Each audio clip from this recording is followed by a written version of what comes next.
Donna Leonor Rangel Ribeiro started her journey for education. She was selfless, focused, and determined. She did all her education in the United States of America, but wanted to come back to Goa and contribute to education. She met me more than 40 years ago to take me along with her in this journey, starting the school in her own house in Porvorim. I remember interviewing the first teachers and appointing them, and first classes started in her few bedrooms. Then we got this land, and Donna Leonor sold her house, and with that money and the money we raised, we started the school.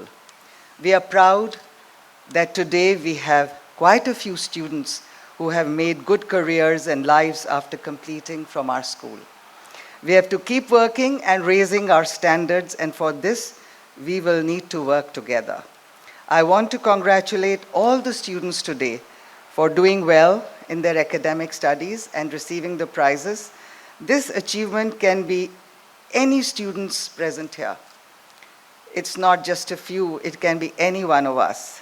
We need to just make up our minds towards our goal and put in our heart, mind, discipline, and hard work. It'll happen. The management will be setting up scholarships, awards in academics, sports, cultural activities for students to learn and excel in different activities in the year. And I want to assure Mr. Kamath that he was right in appreciating this function.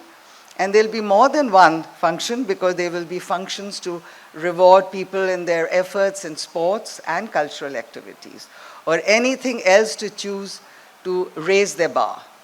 Any assistance on merit and commitment can be considered by the school for any student who has achieved and desires to educate herself, himself further for bettering career and contribution to society. It doesn't end with completing with your education at the school. If you have the will, intent, and determination, our Fomento Educational and Charitable Society will be there for you to support you and encourage you, considering you make a very strong commitment to go forward in that effort.